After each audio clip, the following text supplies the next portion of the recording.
7th Annual Conference of the Society for Descriptive Psychology. Thank you so much for coming. It's great to see so many familiar faces, but we also have a couple of new faces here and almost new faces. So I just thought we would just take a second to introduce some people who have not been here before. Matt Cohen, who's going to be talking about tomorrow. Who first, I think, became aware of the Society last year through his contacts with Wynn, and graciously agreed to give a talk this year. And Errol, I'm not going to say your last name. It's all right. Can you say it for us? Zebekalou. Zebekalou. And Errol is another student working with Wynn in Boston, who's going to be giving a really interesting talk tomorrow, connected in some ways with Ray, who has graciously agreed to meet with him and talk with him about this topic. And Brian, who has been here several of the years, but hey, you're young enough to be reintroduced again. And he is a special person starting on Sunday. So I'm going to introduce our speaker. We do have a pretty good conference lined up. There are a lot of really good talks. You may see that the really good talks continue all the way through the end of the conference on Sunday. So I hope many of you can stay for that. There are some pretty terrific talks. But now I'm going to introduce Wynn, who is currently the president of the Society for Descriptive Psychology. And I am going to read an introduction, if you will bear with me. Wynn did his undergraduate studies at Duke University and received a PhD in clinical and experimental psychology at the University of Colorado in Boulder. He trained as a research psychoanalyst at the Boston Psychoanalytic Society and Institute. Currently, he's a professor of the core faculty of William James College and a lecturer at Harvard Medical School. Previously, he was a professor at Wellesley College and has taught at the Boston Psychoanalytic Society and Institute, and the Massachusetts Institute of Psychoanalysis. He maintains a psychotherapy and supervision practice in Boston where he works with individuals and couples. His conceptual research is focused on fundamental aspects of the concept of person, human or otherwise, the concepts of action and responsibility, and empathic action. He's conducted experimental studies on dreaming and hypnosis, world maintenance, and world construction. As a student of descriptive psychology, his work concerns conceptual, pre-empirical, and theory-neutral formulations that facilitate the identification of the full range of a subject matter, with the goal of providing tools for a systematic rule-following guide to social construction. Currently, as we know, he's the president of the Society for Descriptive Psychology. Wynn, thank you.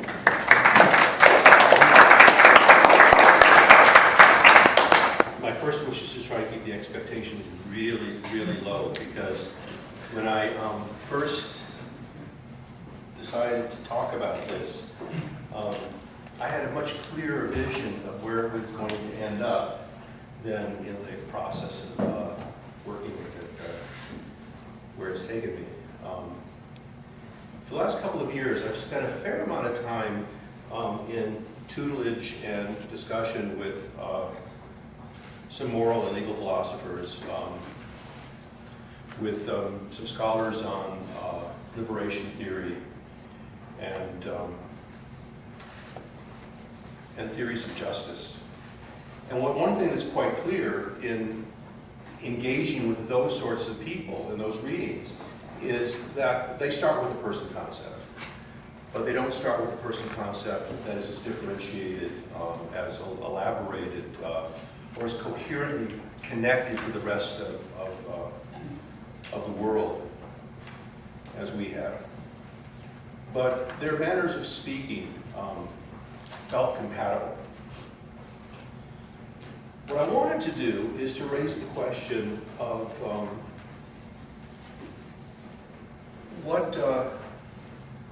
not so much what we mean by social justice. That I think is going to get taken up in another talk. Have high expectations there.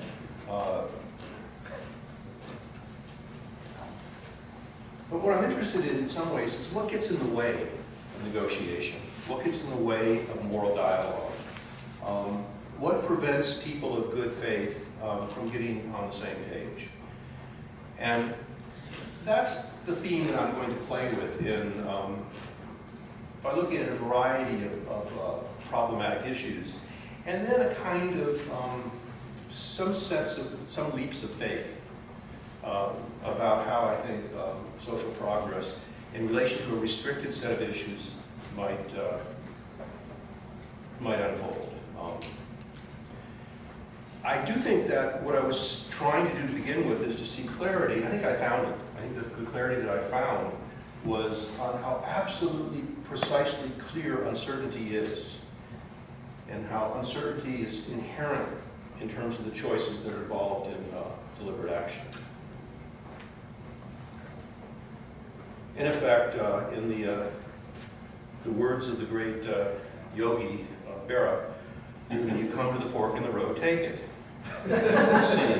In some ways, that proves to be the dilemma. But I want to begin by looking at an exchange between Socrates and Phaedrus regarding aesthetic criticism, which sets the stage. Socrates, stop. Now, we must tell what there is in this that is faulty and lacks art, must we not? We're engaged in an act of art criticism. Phaedrus, yes. Socrates, it's clear to everyone that we're in accord about some matters of this kind and at variance about others, is it not? Is the Phaedrus' response. I think I understand your meaning, but express it still more clearly. Socrates, when one says iron or silver, we all understand the same thing, do we not? Surely. Socrates, what if he says justice or goodness? Do we not part company and disagree with each other and ourselves? Certainly. And then Whitman, a little comment from Whitman's Song of Myself. Do I contradict myself? Very well, then I contradict myself. I am large, I contain multitudes. And a reminder from Wittgenstein, if a lion could talk, we wouldn't be able to understand it. And then finally, which will serve as one of the flies in the ointment, money doesn't talk, it swears. Don't tell us it's all right, not, I'm only bleeding. So what follows is a failed exercise in conceptual clarification and the mapping of possibilities, coupled with a hypothesis clearly open to debate. There's going to be some theory in the mix, since I'll build a case for an empirical pattern that may be more a matter of than logical necessity. And what it will be is a hypothesis of expanding human empathy and justice, even in response to counter-reaction and subversion. But be alert to how I'm going to be mixing what I'm calling behavioral logic with a particular vision of human nature and resilience. So my focus is on what facilitates and interferes with negotiating social justice and the moral and ethical conflicts that inevitably follow. How do we get on the same page and decide what's right, what's just, what's fair? Especially since we all well know that what's good for the goose is only sometimes good for the gander. So I've been thinking about the different ways we fail to come to agreement, or tolerantly agree to disagree.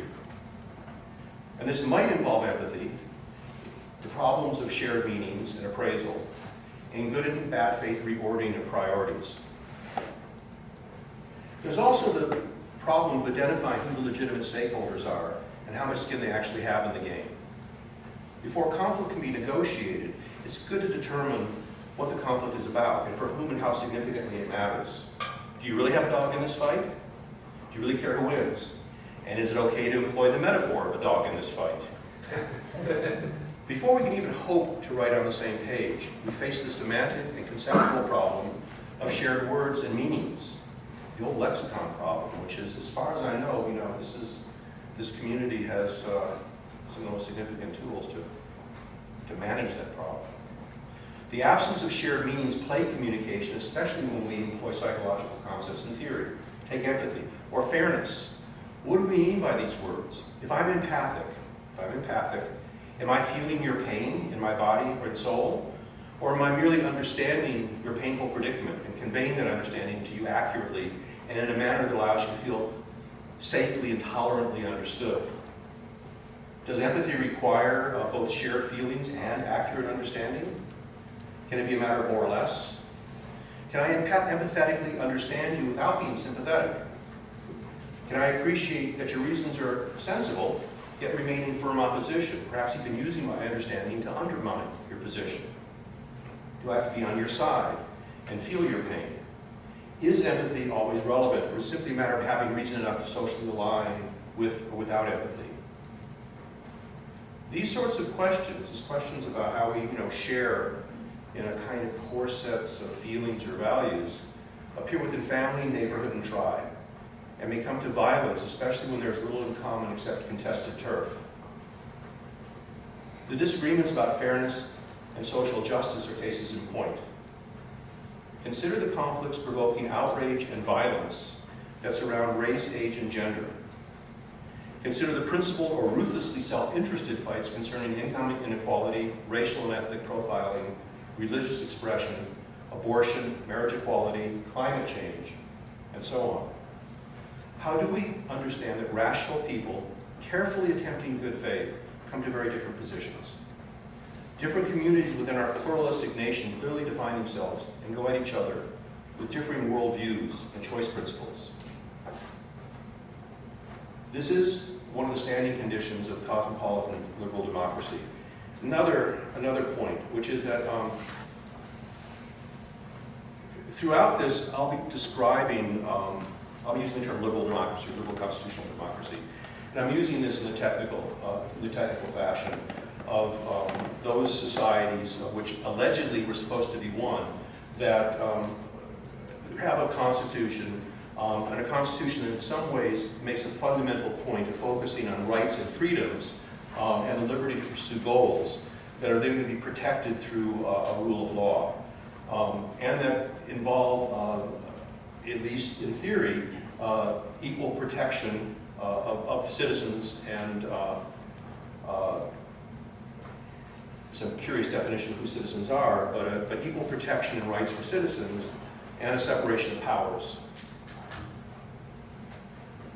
When I talk about Rawls, which I'll talk about in a bit, when I talk about justice as fairness, the concepts that I'm going to be most employing will be Rawls' recognition that fairness, whatever we come to believe that means in a legal setting, requires what he calls publicity, which is that everybody in some fashion is in a position to know what legitimizes the law, who's at stake, and have a voice that can hear it, know what the themes are.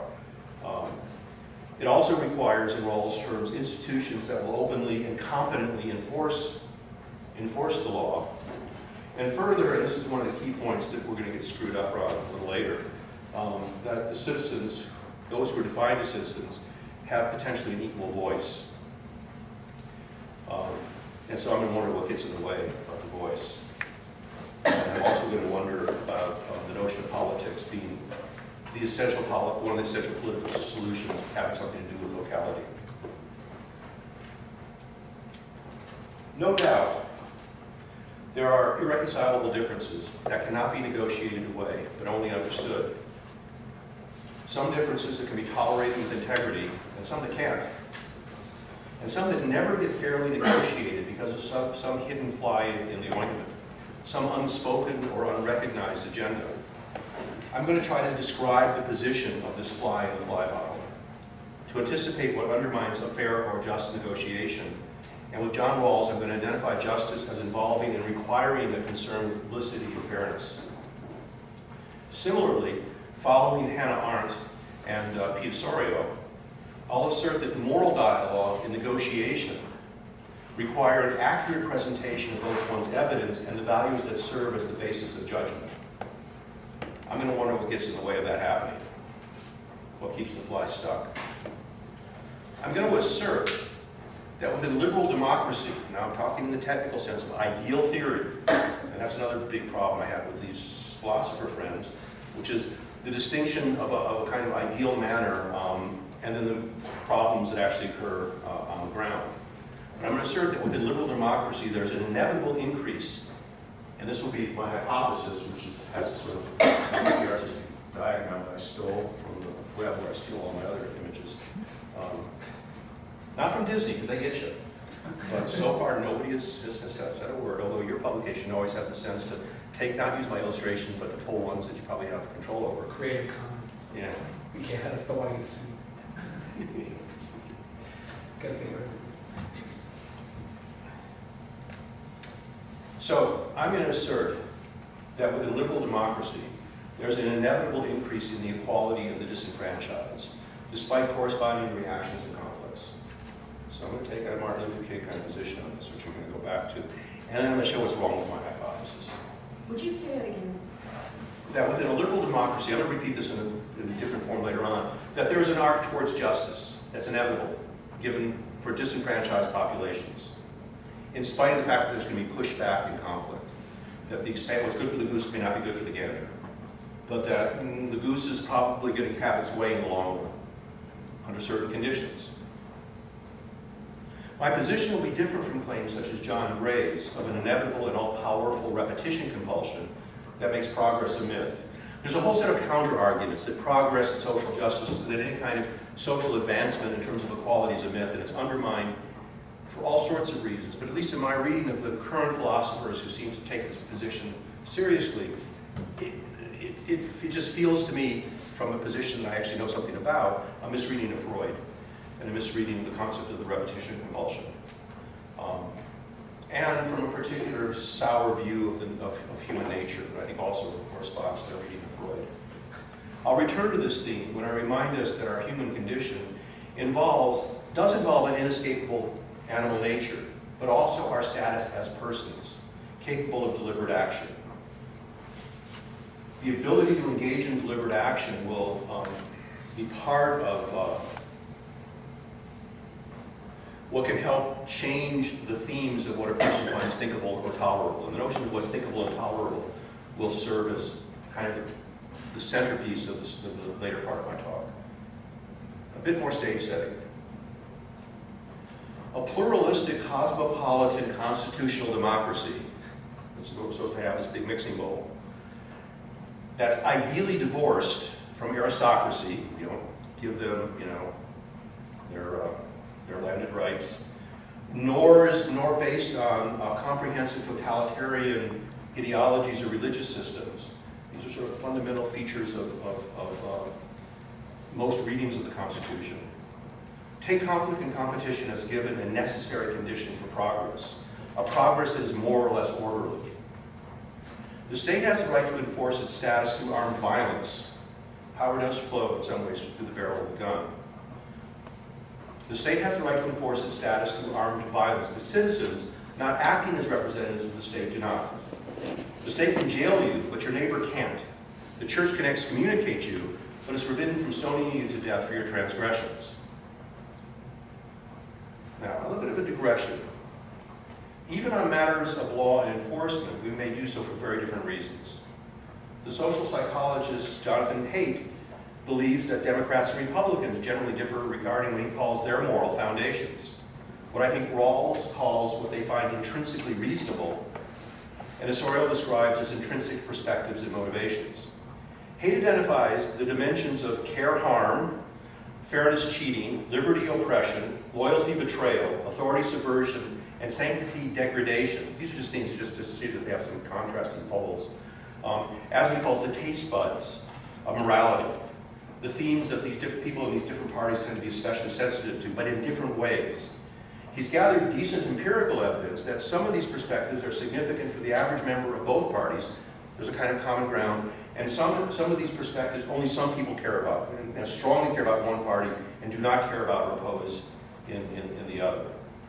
My interest in pointing this out is a reminder that we can recognize the conceptual and practical meaning of a host of moral ethical values, while at the same time feeling that some count more for us than others, and some don't weigh much against our other values. And this is going to get us to the judgment diagram a little later on, which is actually going to be a crucial tool in making sense of what I want to figure out. We, can respect and understand each other's values and still come to the position, I know it matters to you, but frankly, I don't give a damn. Or I don't give enough of a damn to alter my position about it. Another reminder. And here, let me just digress for a moment. How am I using descriptive psychology? Well, it's the way I use descriptive psychology in almost every other setting. Descriptive psychology, which, like a mathematic, is a map of concepts, a map of concepts for clarity that connect the concept of individual person, behavior, language, and world.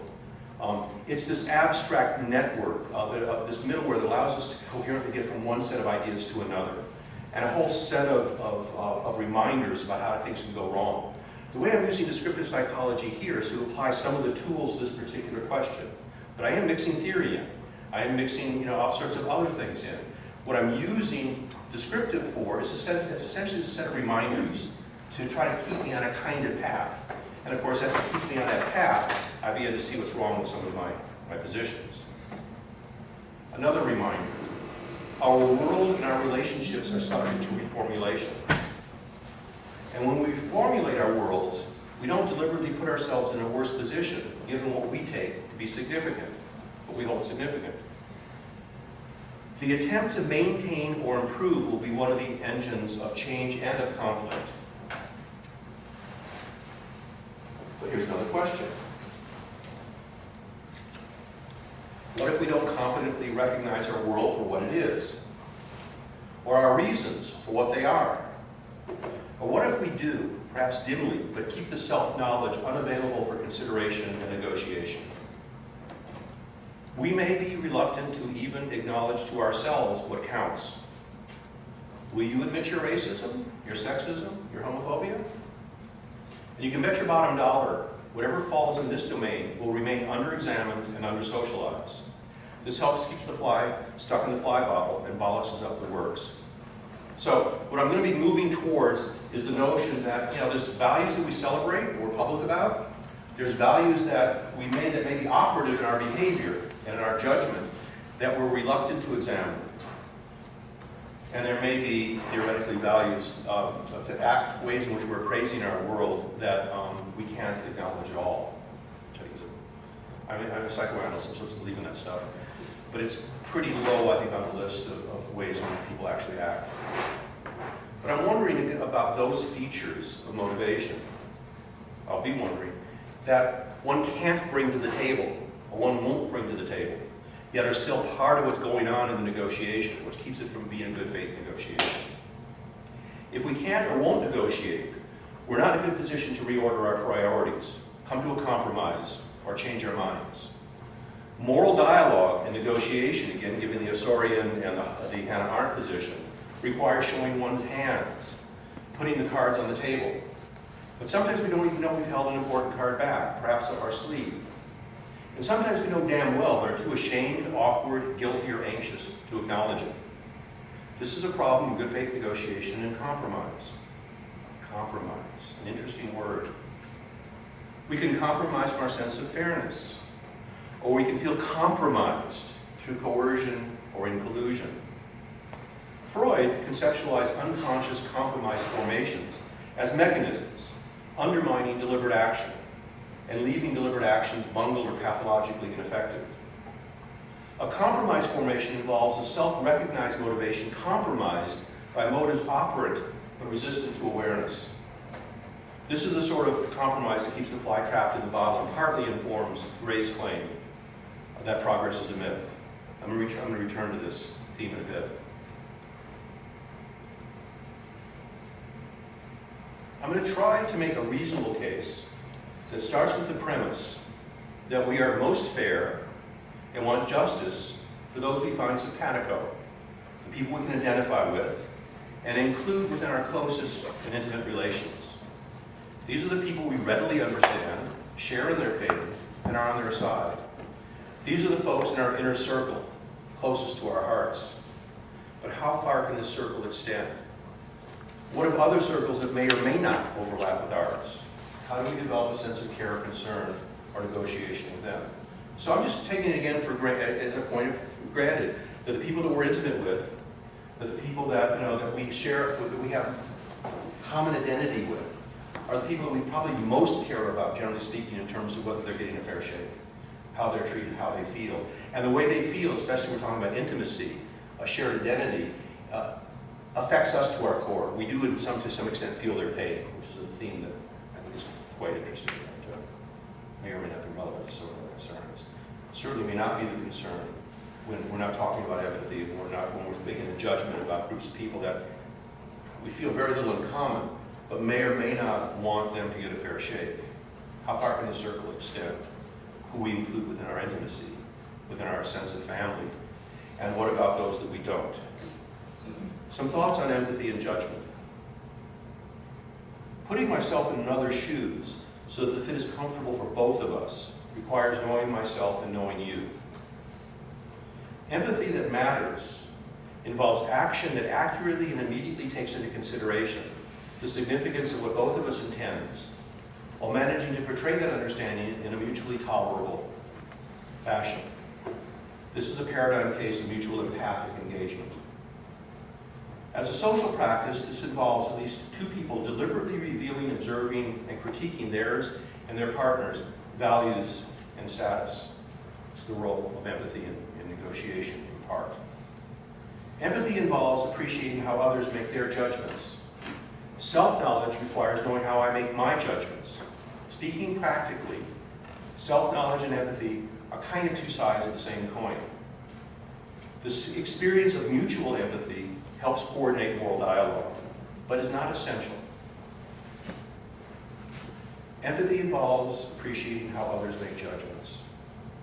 It also involves knowing how you make your own judgment. Clarifying these meanings might provide us some groundwork for approaching the public and consensual nature of social justice in a constitutional, pluralistic society. So my concern is going to be the people who aren't like us. But, we got to get along with those fuckers, because, because we got to.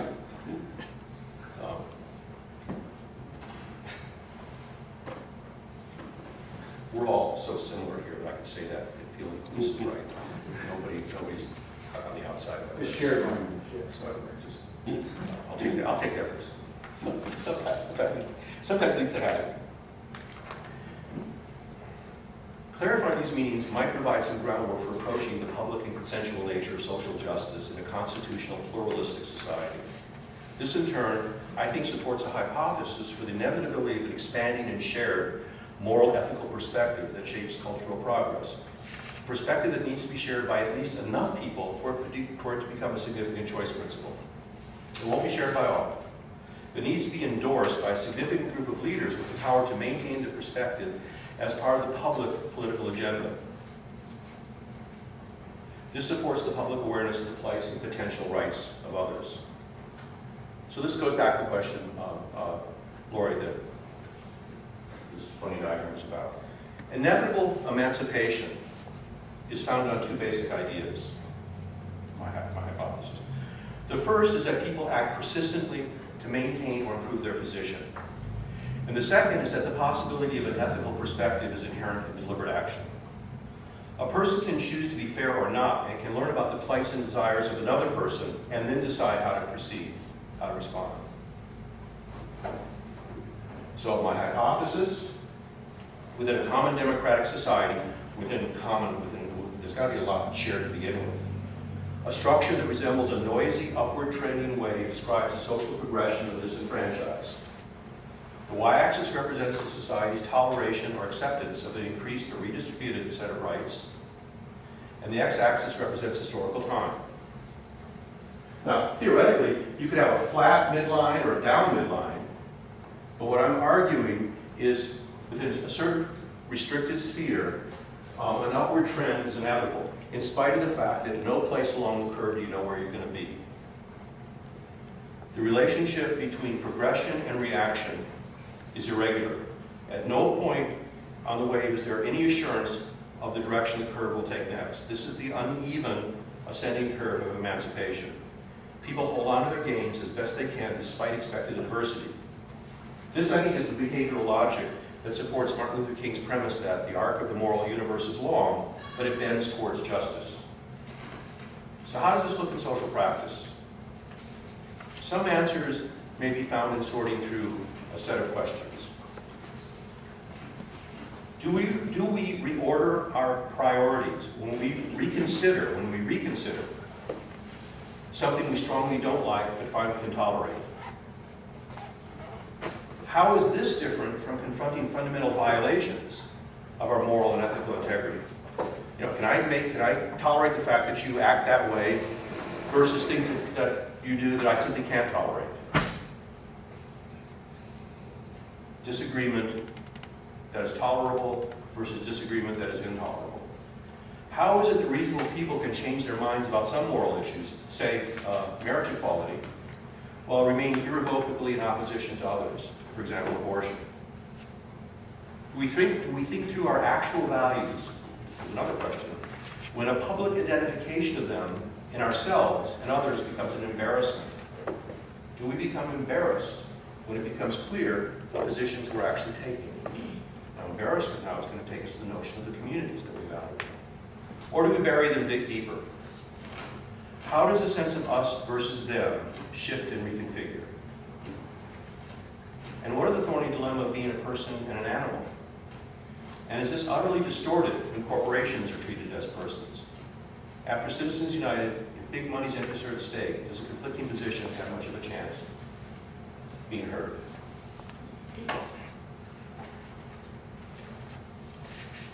Part 2.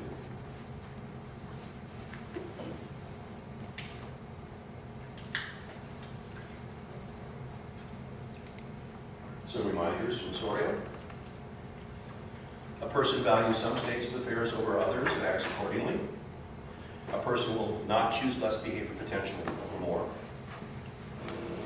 A person requires a community in order for it to be possible for him to engage in human behavior at all. A community is characterized by a common world, a language, a structure of social practices, statuses, a way of living, choice principles, and individual members.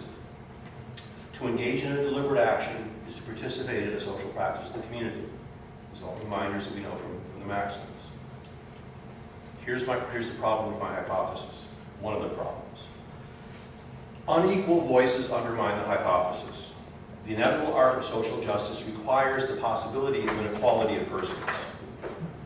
As you may recall, this is a quote, "The government may not suppress political speech on the basis of the speaker's corporate identity. No sufficient governmental interest justifies limits on the political speech of nonprofit or for-profit corporations."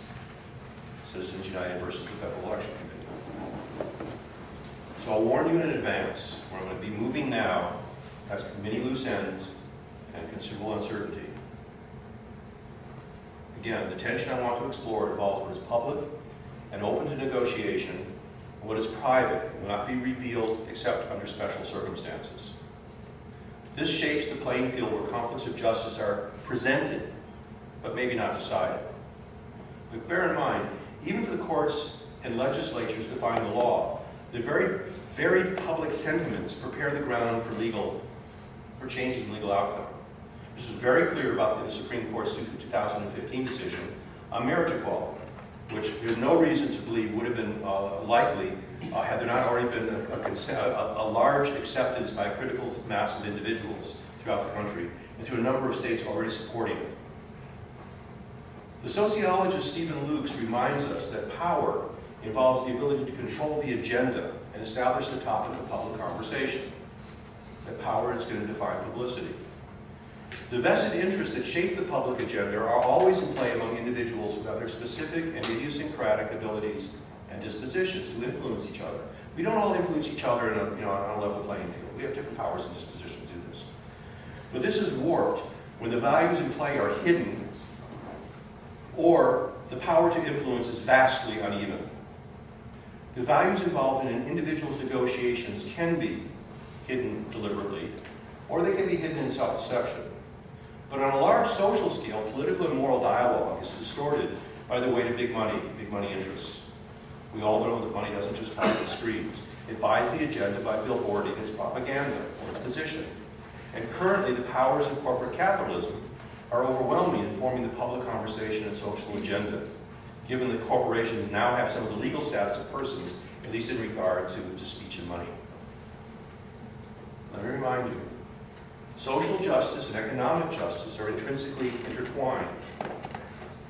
A person's place in the economy is fundamental in defining their opportunity. Corporate personhood renders my argument of inevitable social progress trivial or absurd when corporate interest is in conflict with social justice. If, on the other hand, the two interests coincide, justice's enhanced fairness has a much better chance. To avoid despair, I'm going to table this theme and confine my argument to circumstances where corporate interests are not in fundamental conflict with personal liberation. Granted, I'll have to ignore class-based economic injustice, many of the issues of income inequality, and limit my focus to some, only some, of the cultural conflicts of racism, sexism, and homophobia, and religious expression. This is the paradox of being in an historical time of increased economic injustice, my position, my bias, during the same historical period that has expanded educational, housing, and voting rights, normalized homosexuality, and legalized gay marriage. But tragically, consider how these corporate interests can stifle progress towards equality of health care, or accommodation for parents, or accommodation for the disabled, if these enhancements, these entitlements, are too much of a threat to the bottom line. And what of planetary injustice? Corporate and political interests concerning climate change establish a generational injustice we'll hand on to our children. The hypothesis is limited to the moral dialogue of potentially equal players. So with these huge limitations, what else hampers the negotiations and moral dialogues of human beings struggling for increased emancipation and fairness on matters of age, race, gender, religion, and sexual preference? Where politics is most local, individuals might have the best chance of being heard by each other. Here the community of neighborhood and family still counts. Here's the possible space that big money, corporate personhood, and gerrymandered conformity might not overwhelm and fill. So let's begin by considering the mix of conflicted alliances we all have. There are the conflicts that involve the presentation of our values that affirm our alliance to some, while degrading our positions with others. But when push comes to shove, who counts the most in your life? Where does my integrity rest, and what compromise can I afford? Are the true colors I show everyone the same? Can I be authentic and two-faced? Here is the dilemma of living on various fronts, some I especially cherish. Is this a potential engine for progress? And is this dynamic different when our local community is cosmopolitan or homogeneous? This is going to lead me to a thought experiment in a bit. All of us are members of various communities tempered by the specifics of our education, job, profession, intimate relations, family, and so on. Membership has its privileges, but also can be an embarrassment, a source of shame and guilt. The famous telegram of Groucho to the Friars Club. Please accept my resignation. I don't want to belong to any club that will accept people like me as a member. A community's social practices and accepted manners shift over time. Consider heartfelt racism, sexism, and homophobia. Or lighthearted racist, sexist, and homophobic banter. What was once normal, perhaps laudable, becomes reprehensible. In times past, without a second thought, what could be said with friends, family, and professional associates might still be acceptable in some communities but cause a double take and censure in others. Privately, my boorish friends and I might continue talking the trash that provokes righteous outrage from my wife and children, and possible firing from my job. Values and acceptable self-presentations change. What was once public is now private, and a potential embarrassment. Still, for a host of reasons, I might continue this banter with some. Careful when family and colleagues are not within earshot. It's not easy to find new enlightened friends, and friends are friends for all sorts of reasons. But what does this say about my values, the priorities that routinely shape my appraisals of self and world? The public and private nature of what I hold dear can vary irregularly in both self-deceptive and self-aware hypocrisy. We know that there are judgments we can openly discuss, negotiate, reconsider, and try to reorder in significance. In self-examination, my prejudices, my prejudgments might diminish over time. But then there are those appraisals I'm reluctant to admit, hold shameful, and will certainly not discuss, at least not with you. And perhaps I also make significant appraisals unconsciously, unavailable for my introspection. I've come to believe this last group of motives, absent significant psychopathology, is very difficult to broach and rarely an overriding force. But to the extent it's significantly at play, judgment will be compromised. I'll return to this theme. So let's focus on the interplay of appraisals and values easily available and those we are reluctant to acknowledge. That's the tension I'm going to want to play with. That's stuff that we can think about and discuss privately, publicly, and that's stuff that's there, but I'm not going to share it, and I don't want to go there in my own head.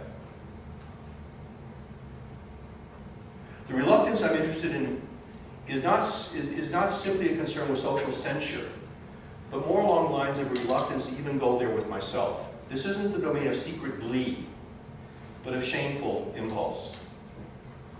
There are matters I don't want to think about and won't easily admit. And this, I think, is where the psychodynamic psychotherapies actually explore and map, and where empathy and safety is key to create the conditions in which you might be able to explore this stuff. This is where the public presentation of values I am reluctant to acknowledge may influence a reappraisal of their significance. How do I feel about how I sound? I want to repeat this. A public presentation of that crap that, that's motivating, but I don't want to go with, at least publicly. The public presentation of it, however that occurs, I'm going to describe some conditions, may lead to a reappraisal of how I want to appear, of what I want to stand for, and how, do I like the way I sound? This in turn can change the community I prefer to identify with or support. But in the absence of publicity, unexamined problematic values are a minefield for negotiation.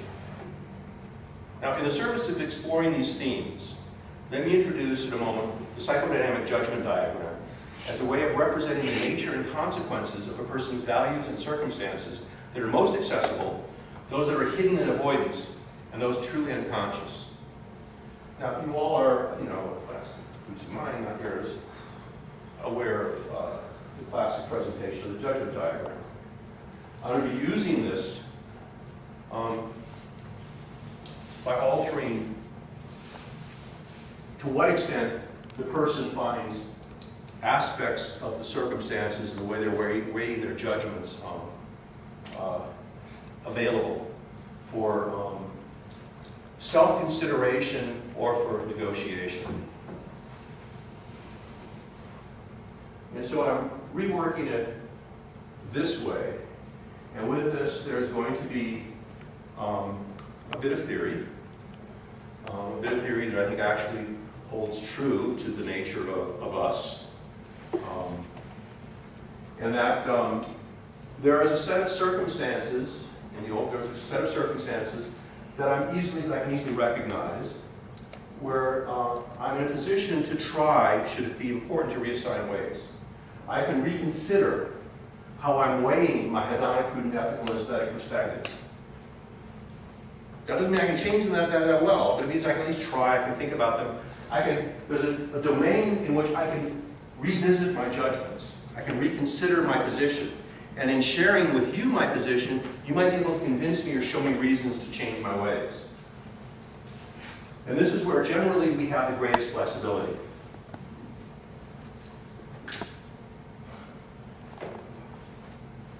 There are, however, circumstances that I'm reluctant to recognize as personally significant. Ones where I may defend against confronting, and as a result, I'm not likely, certainly not negotiation, and maybe not my own thinking through with myself, able to reassign how I weigh them. I'm less flexible about this stuff because it's caught in the mire of shame or guilt or anxiety or self-disgust or loathing, or because I know you won't like me if I show it to you. Any of those reasons. And then there are those circumstances, theoretical circumstances, the ones I'm supposed to learn my living technology, where there are features that I find personally significant that I act in relationship, but I'm distorting the significance and I can't reassign the weights. And for reasons that I'm going to argue, and I think on sound grounds, this is a domain in which hedonic and prudential perspectives are active but unavailable for introspection, and where ethical and aesthetic perspectives just are negligible, are non-existent in any serious form. So this is going to be quite rigid. This is going to be also rigid and unshared, and this is where I have some flexibility. The arrows to indicate the fact that all of these may be factors affecting my judgment. So it's a reworked version of this.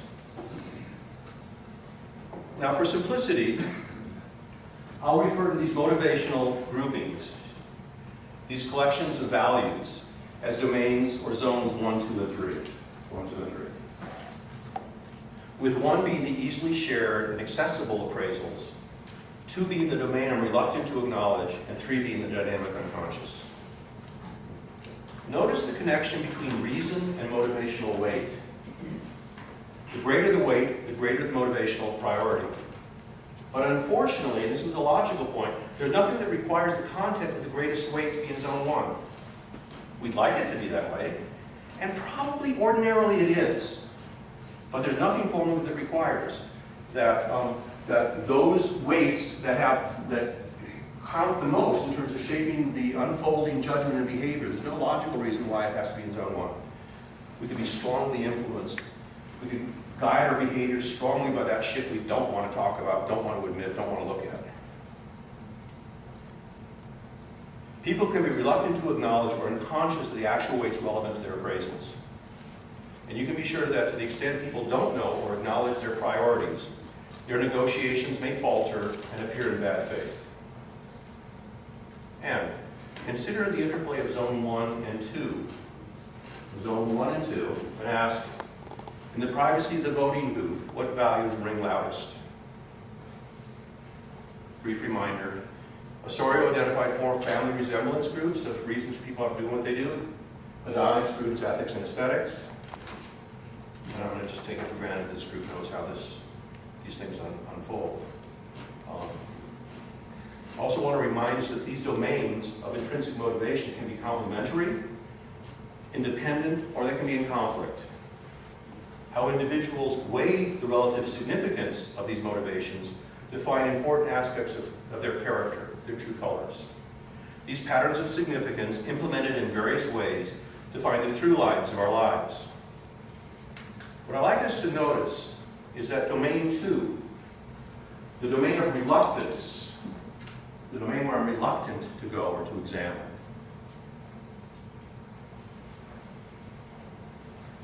is not, under ordinary circumstances, open for debate or discussion, and is accordingly really resistant to negotiated change. The same holds for zone 3, except there the situation is frozen. Worse, the dynamic unconscious lacks an aesthetic and ethical perspectives. Its ethics and aesthetics require the ability to engage, potentially in cognizant and deliberate action. Ethics and aesthetics hinge on choice, even that choice involves refusal. I can't, as a matter of ethical principle, choose the high road over the low road if I'm not aware there's a choice, nor can I sit down and refuse to move further. Similarly, in zone 2 reluctance, I might refuse to ask for directions and pretend not to see the fork in the road. And even if, and this is another problem, of course, in terms of these forks in the road, how we make decisions, even if I'm fully aware of a more ethical path, my journey might still continue along predominantly hedonic, prudent, and aesthetic lines. I'm complicated that way, and so are you.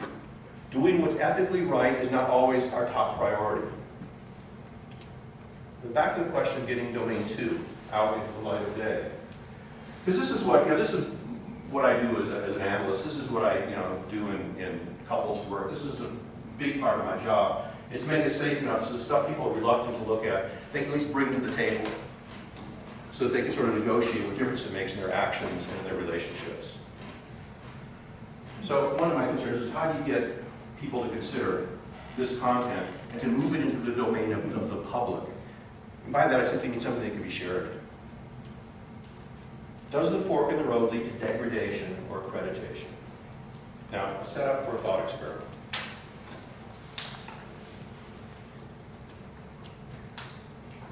new neighbors, moved next to an already established family, in the two very different neighborhoods I know well. The first neighborhood is where I live now, Boston South End. I think it's a very fine place, mixed income, but skewing to upper middle class, racially and ethnically diverse, gay and lesbian friendly, highly educated. I feel I belong there. I mean, it's a place I'm happy. I'm comfortable as I walk around. The second neighborhood I'd like us to consider is in Gastonia, North Carolina, where I grew up from the 4th grade through high school. I was mostly happy there too, and certainly felt safe and protected. Back then, my neighborhood, Gardner Park, was all white, very Christian, and as far as I knew, populated by married heterosexual couples and their children. In 1959, my family, Jewish, moved to Gastonia from Minneapolis with a group of engineers and scientists. So I didn't start my life in the late 1950s American South. I think our family's move and the other couple of other families from Lithium Corporation increased Gastonia's Jewish population from about 50 families to maybe 52 or 53. But it wasn't a place where I experienced anti-Semitism. The mayor was Jewish, the owners of the lot of the Indians said, finally kind of, there weren't enough of us. You know, there weren't enough of us for a good target. But for me, the in-your-face racism, the segregation of water fountains, classrooms, and neighborhoods was immediately startling. Teachers and classmates referred to the niggers across town as normal speech. Not that the neighborhoods I knew in Minneapolis were any less white, nor for that matter less homophobic. But I had never heard such speech in public or private, let alone seen water fountains for white or colored. Being a Yankee, as it happened, and as it happened a Jewish skeptic of religion, my childhood sense of belonging was mixed. This was the Southern Bible Belt. But my sense of safety and belonging while an outsider, I think, has its history in having comfort in that kind of climate. Knowing something of where I come from provides perspective on the bias that I want to build. Back to my thought experiment. Let's imagine a householder, a standard heterosexual white guy we'll call WG, who with wife and children lives either in my current neighborhood or in Gastonia. Keep in mind that WG's South End neighbors predominantly vote as liberal or progressive Democrat, along with a few Greens and a moderate Republican or two sprinkled in. They talk about this in the dog park. In contrast, the predominantly white neighbors in Gastonia vote Republican. Tea Party Republican.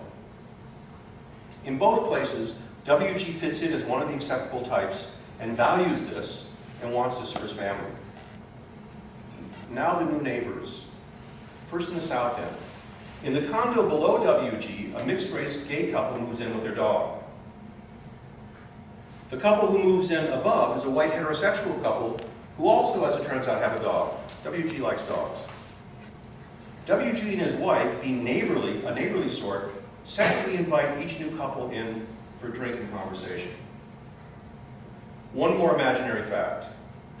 The new white heterosexual couple, who outwardly look the same demographic as WG, make clear a significant disrespect for the downstairs neighbors they've seen but not spoken to.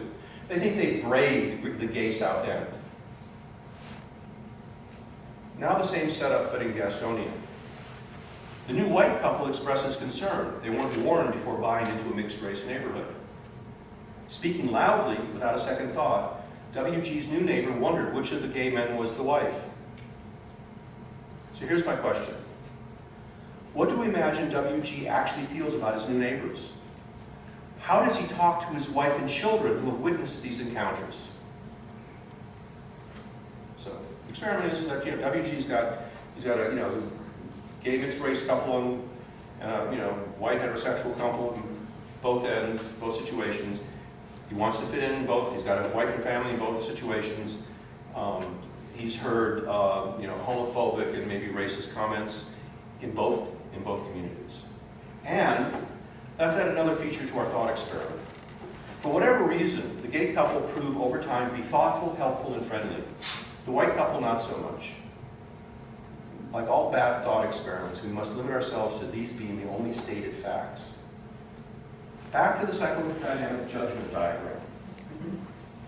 And a bit more about WG. WG is a middle-aged standard white guy who reluctantly, zone 2, harbors racist and homophobic feelings. He grew up that way. Okay, let's be more real. At times, he wisecracks with some of his old friends in an undeniably racist and homophobic fashion. After all, they get the joke. At home with family, this stuff rarely crosses his mind. And when it does, he knows to be silent. Now, I need to make a point of practical theory. Evidently, this is a theoretical claim, it's an empirical claim, some thoughts are more reluctant to self-acknowledge in some circumstances than in others. Some stuff comes easier to mind in some circumstances than in others. Here's another assumption about actual empirical humans. Our different social contexts alter our self-presentation and disposition, and with this our sense of what is most consciously available. Circumstance factors into our psychological state and our immediately available configuration of motivational values. This is relevant to how Zone 1 and Zone 2 content shifts. And where one's sense of degradation and accreditation, a person's immediate feelings of their standings in their relevant communities, serve to maintain or change what's available for negotiation and moral dialogue. What my family evokes is often significantly different from what I find myself thinking in my office or with my friends or enemies. Circumstances evoke different patterns of a person's powers and dispositions based on perceived relevance. I am the same person with everyone. I'm always me. Without my self-presentation being necessarily all that consistent when I'm in the company of others. I can be authentic and more than two-faced. People live in a vast variety of separate and overlapping communities. And we cherish some above others. Family over neighbor, neighbor over boss. The communities people value greatest, where their good standing is vital, are the ones they're probably most reluctant to violate. What is available as Zone 1 content, the stuff most personally and publicly accessible, will reasonably be what a person finds most relevant, and the social practices that the person's most valued communities find acceptable. But keep in mind that people's integrity may involve with upholding the values of communities not immediately present to the eye, but held in the heart. I can be, with all sorts of people that, you guys matter to me, but I still am not going to, go along because of some other set of communities that it's just more important that I represent even there. But what's going to be most accessible consciously is what's relevant to the practices that I'm engaged in. Another point about deliberate action, which is that it requires the knowledge of choice. Appraisals as an aspect of deliberate action may involve the recognition of both what is to be done and what is to be avoided. In contrast, Zone 2 content tends to be under-socialized and under-examined, and as a result, less mindful of alternatives. This content is commonly, not always, but commonly, what a person fears might be degrading. This isn't to suggest that a person is reluctant to acknowledge to himself potential self-degrading actions. I'm fully aware of all sorts of ways I could humiliate and degrade myself. In fact, the potential to easily know how one can be degraded is central to my hypothesis about social progress. Consider, there are matters I can easily think about but refuse to do, Zone 1. And there are things I don't want to think about and certainly don't want to acknowledge doing, Zone 2. This self-abnegation is rarely separate from the expectation of public censure. And I hope my language, and this is a problem I always have when I teach, which is none of this language is causal. This is it gives me reason to, it becomes likely, it's understandable. These sort of patterns unfold often this way, but when you come to the fork in the road, take it. The avoided thoughts and public actions may be the ones I find shameful, the Zone 2 stuff was put into action. Zone 1 has a place for the shameful ideas that I will carefully and prudently avoid enacting. Knowing what an asshole I can be, I'm going to be careful not to, make too much of it, or try to. I may be less careful about Zone 2. I'm making the assumption that there is good reason to know what to be careful about in one's nature. There are personal matters we need to understand well enough not to inadvertently act out. I know I'm an animal, sexual and possessive, but I try to be appropriate in my expression of these desires. The potential and expectation of appropriate deliberate action is a fundamental attribute that defines us as persons. Actually, a really interesting early reading on this was Prosser's work on torts, what he described as the doctrine of the reasonable man. Well, one would expect a person to make the judgments that one was expected to be able to make, to be a member of good standing in the community. But back to WG. WG, both North and South, are deliberate actors, whose appraisals follow from their hedonic, prudent, prudential, aesthetic, and ethical perspectives. Here's a reasonable bet. WG in the South End, in my neighborhood now, will tell his children and demonstrate through his careful behavior that their neighbors upstairs provides an example not, even though he shares some of those feelings. It's less clear, this is part of the dilemma, it's less clear what WG in Gastonia will do. He belongs to many communities where his racism and homophobia is just fine. He wants his children to fit into this world, but he knows that times are changing. Gastonia's WG has less experience with the diversity found in the other WG's neighborhood. This might limit his experienced faith in social change, working out okay. Still, he's come to enjoy the weekly barbecue with his gay mixed-race neighbors, even though he won't abide their mustard-based sauce. This isn't from South Carolina, this is North Carolina. It's a big issue. He's come to recognize their marriage hasn't cost him a dime. And regarding his homophobia, their sexual lives are no longer part of his disgusted fascination. His children like them, and they find the other neighbor a wee bit creepy. When we talk to our children and provide them the object lessons of our actions, we're a powerful source of influence. And we ask ourselves, whose voice are we most comfortable representing? When we engage with friends and neighbors, and especially when we enter into new relationships, we may have cause to recognize and reconsider our values. As deliberate actors, we have the potential for an ethical perspective. We may come to appreciate the fairness of our neighbors' concerns, even if our only gain is their happiness. This doesn't mean this will count for more than our other values, but it might, especially if we know that supporting our neighbor doesn't put us in a worse position. My empathic identification with my children gives me profound reason to want them to fit in, a prudential and aesthetic value. My neighbor's sexual life might still make me squirm, but that may count for less than he's become a good neighbor, deserving his own pleasures and satisfactions. And it turned out his mustard sauce is an acquired taste worth developing. Does this set the stage for some social progress? Might it affect my vote for what my children come to see as reasonable fairness across difference? I think it might. And this is where I trail off and think that to the extent that my neighbor's advancement doesn't actually violate some core features of my integrity, whether I'm empathic or not, I may come over time, being a person who's engaged in deliberate action, able to develop an ethical perspective, apply that perspective.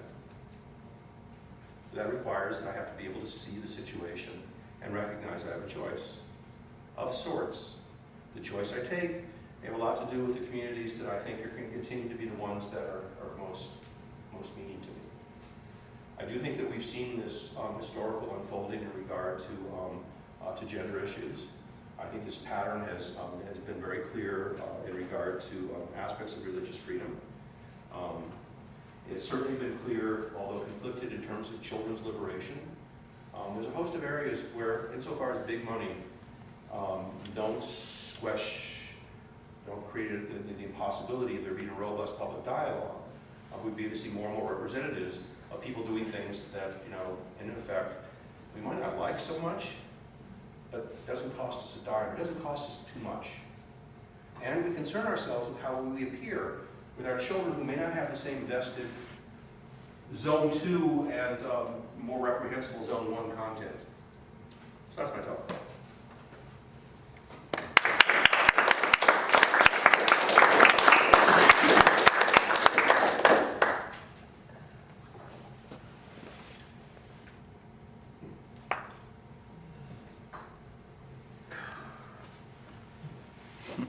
there were so many loose ends in there, so many unfolding different kinds of patterns. So I don't know what you're left with, but what this, to the extent that this is, vaguely worth your time, I'm just curious as to what kinds of questions and dilemmas that it creates. And I think some of these kinds of themes are going to be showing up in some of the other presentations we have over the weekend. Yeah, Dan? Well, just throwing out ideas. It seems to me that there's a place for irreconcilable differences. Yes. I think we're seeing that right now in different parts of the world. And I think maybe we're even seeing that in the country. So I just wonder a little bit about this notion that there's an arc or a slope over time, as opposed to there being some kind of dialectic where, an irresolvable dialectic where the line, the slope is flat, even though the variation is up. Yeah, where I think we just offer this as an example that provides at least some nuance to the irreconcilable differences. And we could look at, and let's just look at, say, a Catholic community, a religious Catholic community, who have an intensely moral position on abortion because it's murder, given the set of values and given a set of fundamental starting positions, and historically finding marriage equality reprehensible. And then we can look at that same question in a different kind of community that may, find abortion problematic, but value the potential of the mother, the woman, as trumping the concern about the embryo or the fetus, and are not applying the concept of murder. Murder being, a boundary condition. Now, what we see historically is that both communities have become, one has accepted gay marriage, one will support abortion rights, even though they wish there was less of them, less abortion, while the other community begins to become a little less adamant against gay marriage, but still remains firmly opposed to abortion because of fundamental values that define the ideology or way of life. So when I started earlier by saying, the question that sometimes gets asked is, where does the change actually violate my integrity? Or is it something I can learn to tolerate?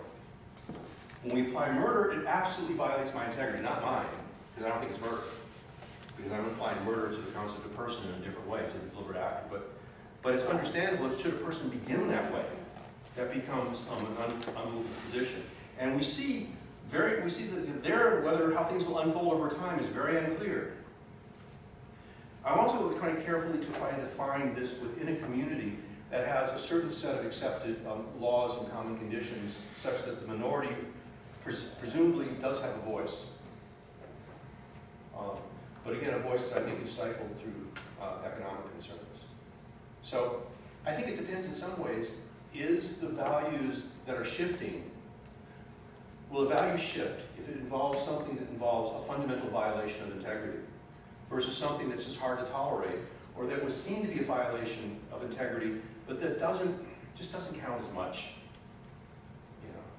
Let the priests marry each other. Maybe they'll be nicer to children. I'm sorry, I expose my biases. Does that touch your question, though? Yeah, I think this may be a little bit off the topic, but for me, I see those irreconcilable differences as being irreconcilable. Yeah. Well, I think it is. Once you establish something like murder. But that's what I'm describing what I take to be an empirical trend, in which some things don't move, and some things you can't get a voice. And it's not going to move if it involves a fundamental violation. If it involves, something I can compromise. There's things I won't compromise, there's things I can be compromised about. I had a comment and a question. I thought the latter part of your presentation really pointed to one of the reasons why affirmative action works and why we continue to need it. And the question that I have is, where do you see this, does it have a place in where a person chooses to tend to one community rather to another? You know, I don't know how to answer that because, again, that's like the fork in the road problem. Right. But I think there's factors that matter. I mean, my children, for example, having been brought up in certain kinds of schools, having developed their own very deeply held and I think sensible philosophical positions on all sorts of issues, if I speak out of my ass about this stuff from just the way I grew up, they're going to call me on it. In fact, I could be an embarrassment. They may not want to hang out with me. And being with them counts for more. My wife knows how much trouble I get into with 2 or 3 comments I make every day, because I think they're funny. But, you know, she doesn't get the joke, and maybe she shouldn't, and maybe I shouldn't make the joke. You know, so we shift, I think, in terms of you know, those core relations that, you know, prove to be more important. But, you know, I'm a kind of, you know, needy, dependent guy, so I need my kids to approve of me, and you know, I need a loving relationship at the end of the day. So, you know, I can't just say, fuck it, I'm going to, you know, maintain my own boorish attitudes. I find other places to do that. The board, for example. Was that board or bush? So I think, you know, it's what I was kind of, I made the point that where this may be the most powerful in terms of slow influence of change is very local, is the community. And that's why I can make a pretty good prediction about what WG is going to do in the South End, but I can't make a good prediction, as well a prediction in Gastonia. If we're talking about Gastonia when I was there in 1950, 59, or 60, or 61, I can make that prediction with certainty. But now, given the media and given the children's, even if, you know, general knowledge of the world, what may have seemed more acceptable because it was so local and so insulated is no longer so insulated. That it may be a lily white Gastonia neighborhood, but they got the internet, they got TV, you know, and they go to integrated schools. I'm looking at your judgment diagram. I'm wondering, I'm sort of making a contrast in my mind between applying this in say, individual clinical work and couples work. And do you find that couples work, creating that micro community, facilitates movement in the step 2 or stage 2 kind of way versus? Yeah, I've shown couples. I do the work I like the best is with somebody says couples work, because, you know, unless people are really crazy, you know, they want to be together and they want to negotiate something, but there's pieces of the agenda they don't want to talk about. Often they don't even realize that it's okay to talk about them. Sometimes it's not, and sometimes it's not okay for quite a while. But I've, you know, actually used this diagram to sort of wonder, you know, where some of these questions lie, and just to sort of point out, well, you know, there may be stuff at play here that we're not, you know, that we can't easily go up to. And then I'll probably talk about something that I've experienced, you know, some imaginary figure that I've heard of, that I pulled out of my own history but don't want to admit to, that worked that way. But yeah, I actually find this to be the judgment diagram I find to be a really useful tool, and using it this way, I find it adds a layer of usefulness when talking about actual engagement. Again, descriptive psychology doesn't have a commitment to these separate forms, except that these separate forms are logical possibilities. Whether they're empirically true is a whole other question. I believe it's empirically true that there are things that I, you know, don't want to think about, but that matter.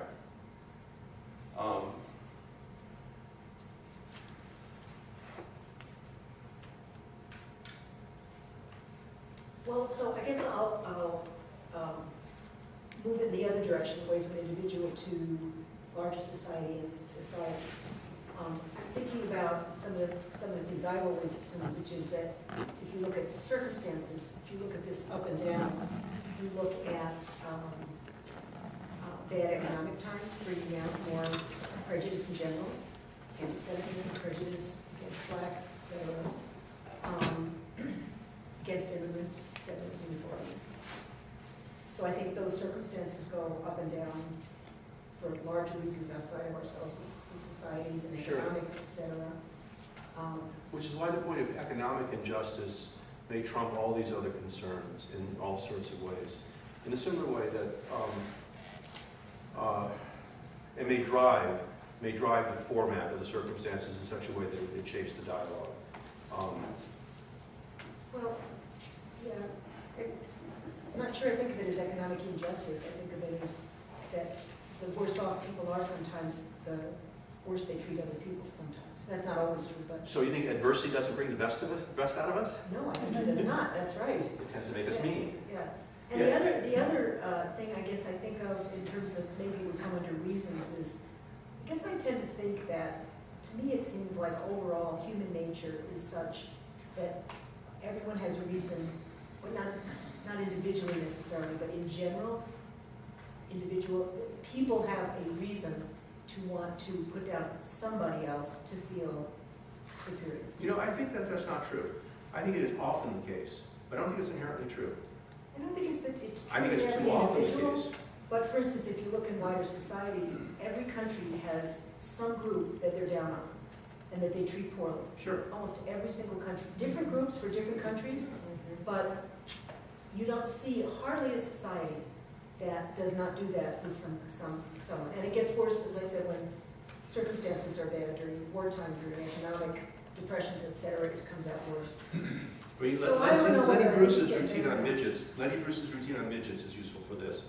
You know, these are this group of people that, you know, they see the underside of things. They, you know, you build a case, you know, for superiority and for advantage, and people, you know, do measure. I mean, people's sense of satisfaction is generally measured against their neighbors, not against, you know, people who are in a very different place. And you know, there is a real question. It's a question actually I've had notes of diagrams about.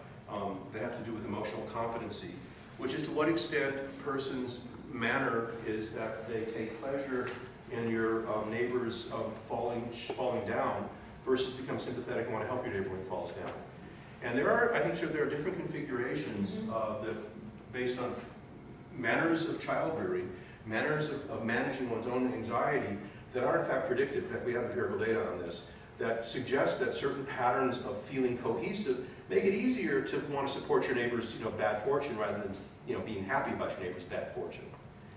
So you know, and when times are tough, when you stress the system in generally, whether it's through an injustice or because, you know, the meteor is hit and caused, you know, global cooling, when times are tough, it generally doesn't bring the best of it, because when people are desperate, you know, you're likely to expect a greater reliance on prudential and I'll make another point about this, on prudential and hedonic grounds.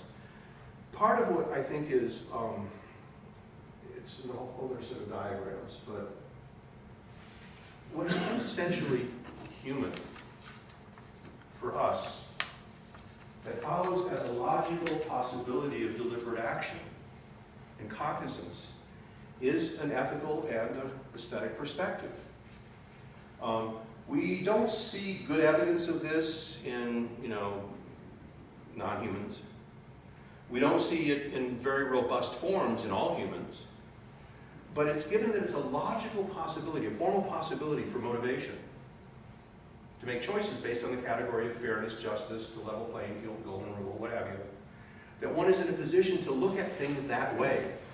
And once one looks at things that way, one cannot not look at things that way. That doesn't mean it matters that much. But once you have a concept, it's something that you're able to see with. And deliberate action carries with it inherently the possibility for an ethical perspective.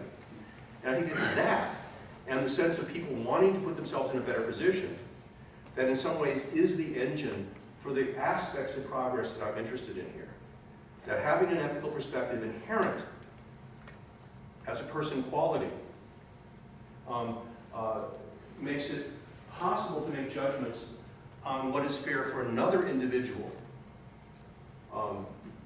Now, again, I don't want my neighbor to do really well if it's going to be at my expense, or if it's going to violate my fundamental integrity. My ethical perspective may now count for more than others. In fact, under terrible economic, stress, don't leave your lunch money on the table in front of me. Even though I know it's wrong to take it, I'll take it. Somebody else might not. But If that terrible economic stress lasts through several generations and the culture changes, you would think so, wouldn't you? and it doesn't matter about the distinctions that were made earlier. That's what I keep struggling with here. I think you can fundamentally change how people see it. We know that you can fundamentally change how people see the world. And it seems like you're assuming that once you make the distinction, that distinction will stay within a community or a culture or a worldview. And I'm not sure that's necessarily the case. I'm not suggesting that. Am I misreading that? No, but you're close, But let me make a couple All right. points about that. There are some good reasons why, you want a robust middle class, where you want enough comfort so that ethical and aesthetic, grounds are more likely to boost us above other issues of our intentional animal nature. And if you're in a community that's survived long enough in those kinds of terms, it's unsurprising when you get such degradations. Part of the concern about income inequality is that the rising, set of civil liberties that have coordinated with the enhancement of larger middle class may be stifled to the extent that there's tremendous inequality. And the inequality means I don't care if these people have billions. What I care about is if they have their billions and I'm, worried about month to month. And that somehow their billions are at my expense. And that's where the notion of economic injustice. There also could be notions that have nothing to do with that. It's just, other things may be, at stake. But I'm taking a perspective in which, the economy and justice and the distribution of the economy are linked. Let me jump in for a second to piggyback on what you said. I'm thinking about, if you think about a neighbor, you can think about two scenarios. So I don't really like blacks, but my neighbors move in and I get to know them. And now I say, oh, these are really good guys and I see that they can be. And maybe for me, I start to think, maybe blacks aren't so bad and I've been misunderstanding and my concept changes about blacks and about the world. On the other hand, I might say, well, these people, they're different, and now that I know them, I can find myself to be sympathetic and empathetic with them, but that actually doesn't change my overall view of blacks in general. It may not. So so getting to know people and it can increase empathy, and that empathy might be for just individuals, Sure. or it might change the whole concept. In the South, one of the first rules I learned was that this particular black person is okay, but black people. Some of my best friends. Now, it wasn't never some of my best friends. It was never that. It was that your maid was a good person. Right. Right, Yeah. right, They were the good ones. That was, yeah. Yeah, Well, again, it's part of the actually issue here is that there's no determining factors. Yeah. Well, it's an interesting question why one person would be changed by that neighbor and why the other would not, by a good situation with a neighbor, why another one wouldn't. Well, a good place to start is reading stories out of nowhere. Yeah. We invent ourselves. I think you covered that when you talked about the communities that they're in, where depending on the community you're in and the experiences you're having with one person, the social pressures that are helping you give rise to who you think you are and who you think you can acceptably be, and what are allowable will allow you to change your mind. Over a long enough time frame in a more, like, say, liberal society, when you start having these interactions and there isn't as much pressure on you from the outside. And I'm not saying that there won't be a person resistant to it. I think that person is more likely to change their overall worldview because it's not being reinforced there. Yeah. There's another little feature, the very problematic term political correctness, which I have all sorts of trouble with. On the other hand, if you ground it in this notion that your presentation, your speech act, should show respect, has respect in mind, that the judgment, the behavior that follows has in mind, that reminder will shape in some fashion the unfolding.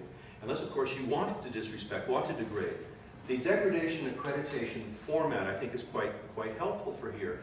And that's where I think the notion of family and neighborhood matters so much, and job and profession matters. There are things that, that if I spoke about, I'd get fired. And I don't think I should, but the community has made judgments of a certain sort that we want to move a community in a particular direction. And so, you know, that kind of speech is no longer going to be acceptable. And my children, for example, don't have the conflict that I have, because it was never a conflict for them in the first place. And so now I've got to think, do I want to show them what a jerk I really am? So maybe I should be a little less of a jerk about these issues.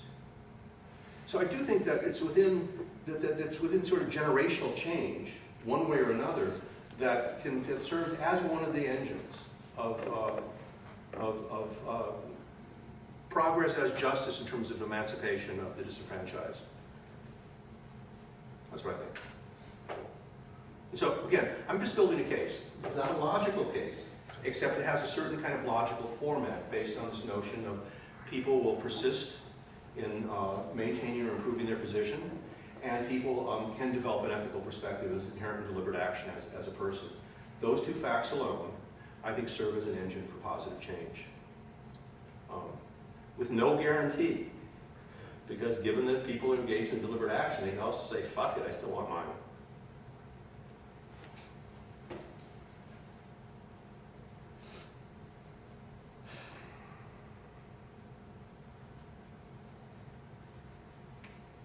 Anything else? So I think we're going to have fun this week. The weather's supposed to get really good later on Saturday, Sunday. It sounds like we're going to have a series of talks that are going to deal with some of these issues from the theme on humor, as I understood, kind of like what you guys had in mind, to the questions of what's social, how to talk about social justice in terms of concepts, to this notion of managing anger, which touches on the themes of community. And we're going to be hearing a lot of content that plays with some of these themes from your own individual voices. The notion of negotiating, I think, will be, you know, front and center on that kind of stuff. So I think we've got a lot of tools, conceptual tools, that enable us to get at these conversations in an intelligible way.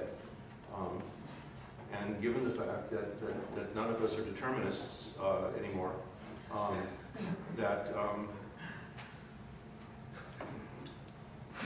we'll see.